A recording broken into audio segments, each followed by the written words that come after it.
ड्रेसिना plant विषयी माहिती आपण पाहतोय। खूप सुंदर पानांचा हा प्लांट आहे आणि अगदी छोट्याशा कटिंग पासून हा प्लांट लागतो। इथे मी पॉटमध्ये लावलेला आहे आणि अगदी छोट्या पॉटपासून ते मोठ्या पॉटपर्यंत हा प्लांट लागतो आणि ऊन आणि सावली दोन्ही ठिकाणी आपण हा प्लांट ठेवला तरी याची ग्रोथ खूप छान होती। इथे तुम्ही बघू शकता, इथे अशी उंच उंच उंच हा प्लांट वाढलेला होता। मी याच्या इथून कट करून याच्या वेगवेगळ्या कटिंग काढल्या आणि दुसऱ्या पॉटमध्ये लावलेल्या आहेत। त्याची पण ग्रोथ खूप छान झालेली आहे।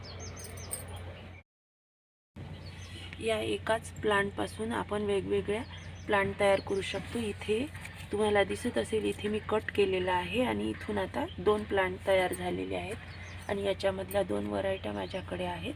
खूप सुंदर हा प्लांट आहे आणि फार केअर आपल्याला या प्लांटची घ्यावी लागत नाही।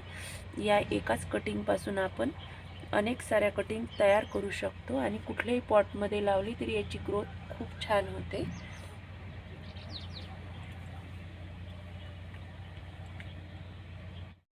आता त्याच प्लांटच्या कटिंगपासून मी इथे हे दुसरा प्लांट तयार केलेला आहे। हा इथे छान वाढ झालेली आहे याची आणि हा 3 ते 4 महिन्यांचा प्लांट आहे आणि फक्त त्याची मी अगदी छोटीशी कटिंग काढलेली होती आणि त्याच्यापासून हा प्लांट किती सुंदर वाढत आहे आणि खूप सुंदर याची ग्रोथ होत आहे। आणि फार ऊन किंवा फार सावलीमध्ये आपल्याला हा प्लांट वाढवायचा नाही, तर दोन्ही गोष्टी याला समप्रमाणात द्यायच्या, तेव्हा याची ग्रोथ खूप छान होते। खूप जास्त उन्हामध्ये हा प्लांट राहत नाही, त्याची पानं सुकून जातात आणि इथे मी जमिनीमध्ये लावलेला आहे। एकाच प्लांटपासून मी इथे 2 कटिंग तयार केलेले आहे। त्याच्यातली ही एक कटिंग आणि दुसरी एक आहे, ती पण दाखवते।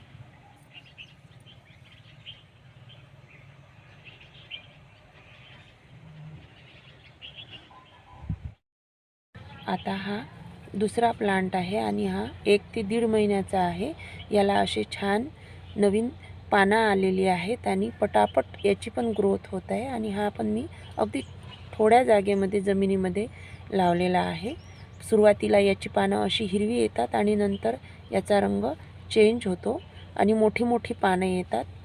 तेव्हा अगदी छोटीशी काडी याची जर मिळाली आपल्याला तर त्या कटिंगपासून आपण हा प्लांट तयार करू शकतो।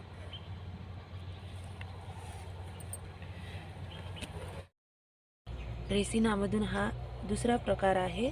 खूप सुंदर याची पानं आहेत आणि डार्क कथ्था कलर याचा आहे। याची छोटी पानं वाढतात आणि हा पण अगदी छोट्याशा कटिंगपासून मी लावलेला आहे आणि अगदी लहानशा जागेमध्ये मी लावलेला आहे। अगदी छोट्या पॉटपासून ते मोठ्या पॉटपर्यंत हा प्लांट आपण लावू शकतो। फार केअर आपल्याला याची घ्यावी लागत नाही।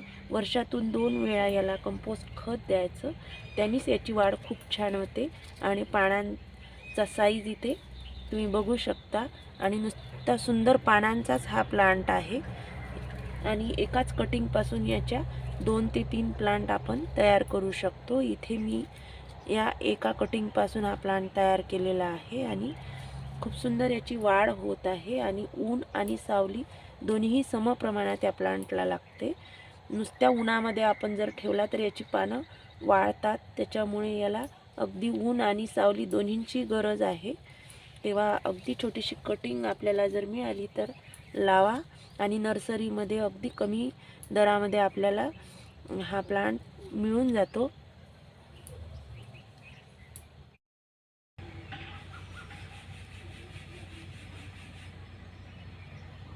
वेळच्या वेळी पानांची ग्रोथ नीट होत आहे की नाही हे नेहमी पाहत राहायचं आणि सुकलेली पानं काढत राहायचं, म्हणजे त्याने आपला प्लांट खूप छान वाढतो आणि हेल्दी याची वाढ झालेली आहे।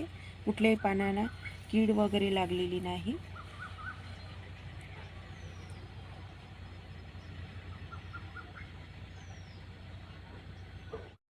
ड्रेसिना या प्लांटसाठी माती घेताना अगदी नॉर्मल माती आपल्याला घ्यावी लागते आणि मातीमध्ये थोडीशी वाळू, कोकोपीट, कंपोस्ट खत मिक्स करून त्याच्यामध्ये हे झाड लावायचं, म्हणजे याची ग्रोथ खूप छान होते। आणि मी इथे अगदी नॉर्मल माती घेतलेली आहे, त्याच्यामध्ये कोकोपीट आणि वाळू घातलेली आहे आणि कंपोस्ट खत वर्षातून 2 असते. 3 वेळा मी याला अगदी कमी कमी प्रमाणामध्ये देत असते, त्याच्यामुळे याची ग्रोथ खूप छान झालेली आहे. हा असाच उंच उंच वाढत जातो. इथून कट करायचा आणि याच्यापासून दुसऱ्या प्लांट तयार करायचे. असं केल्याने इथे खूप छान झाडाची ग्रोथ झालेली आहे. तर हा प्लांट मिळाला तर नक्की लावा. आपल्या गार्डनची शोभा वाढवणारा आहे आणि सुंदर पानांचा हा प्लांट आहे. व्हिडिओ पाहिल्याबद्दल सगळ्यांचे धन्यवाद.